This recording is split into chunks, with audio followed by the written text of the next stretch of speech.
Hello student, welcome to the another experiment, and that is nothing but Thevenin's theorem.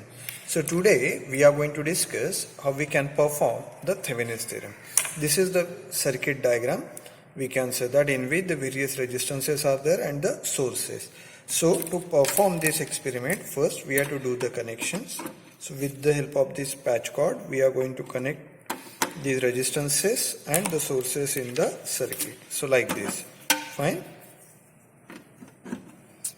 Similarly, these resistances we have to put in the circuit. This one,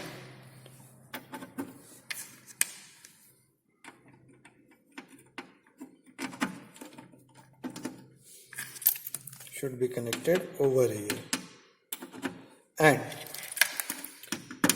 we put this resistance R2 also in the circuit.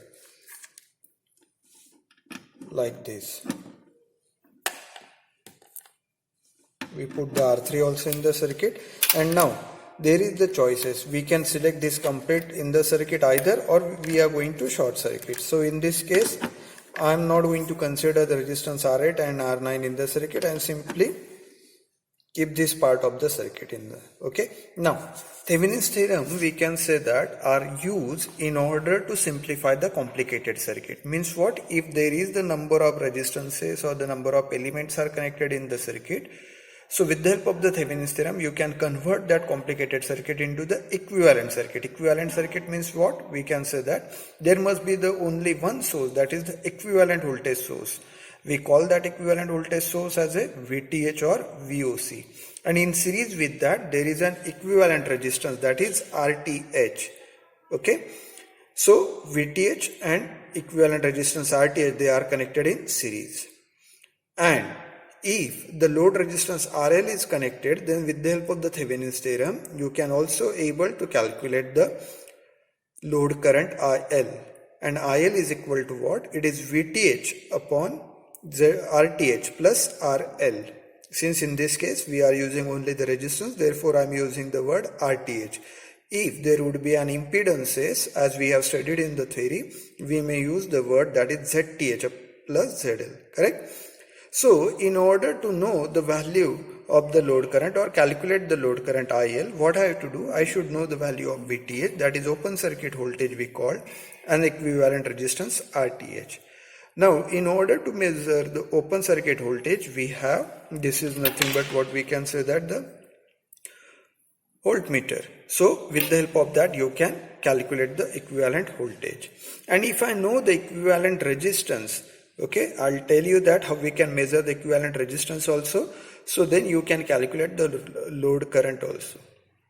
In order to verify the Thevenin's theorem, what we have to do? First, we have to set the voltage. Okay, with the help of this energized voltage or applied voltage or the source voltage, we are going to decide, and then we have to measure the VTH. As if we know the RTH, then you can calculate the IL. So we can say that that is the observed value of IL, correct? And then with the calculated value of VTH, again you need to calculate the load current IL, that is the calculated value. So if the observed value and the calculated value is same, then we can say that the Thevenin's theorem is verified, correct? So let's proceed for the first reading. So I'm going to first set the voltage, obviously of a source voltage. So I'm going to measure this voltage by connecting this voltmeter across this source. So I'm connecting here, okay?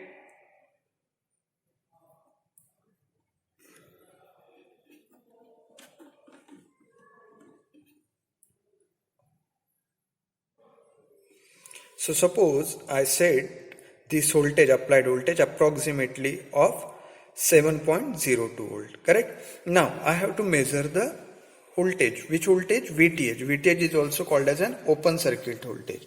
So how I can measure? Here, suppose I consider that I have to calculate the load current flowing through this R3. It means your R3, that is nothing but your load resistance.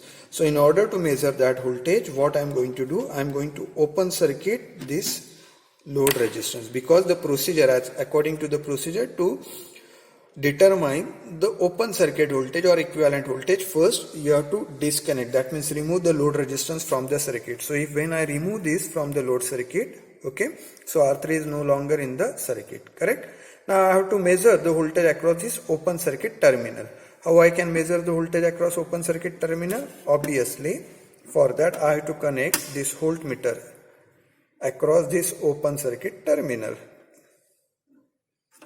So I am going to connect this across open circuit terminal.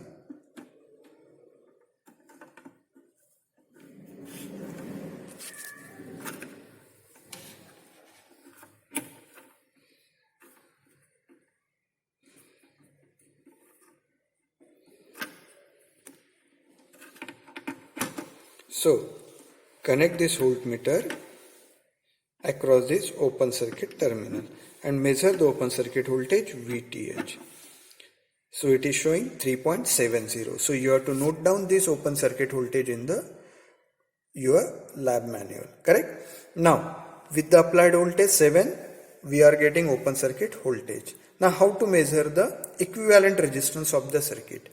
In order to calculate the equivalent resistance of the circuit, the very first thing you have to do, you have to de-energize the circuit. That means there must not be any, so we can say that the source in the circuit, is it? And then we have to short circuit the source. How we can short circuit? Obviously disconnect that, okay, and then we are going to short circuit this, because in order to calculate the equivalent resistance, obviously first all the energy sources must be deactivated. So we are deactivated.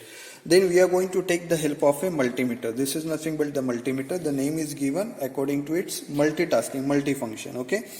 And if you observe here, I have to measure the resistance. So I set this knob at the resistance, okay.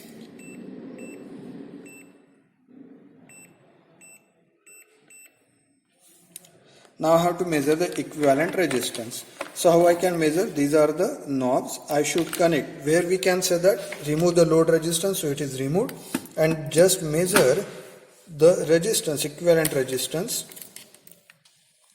across the terminal.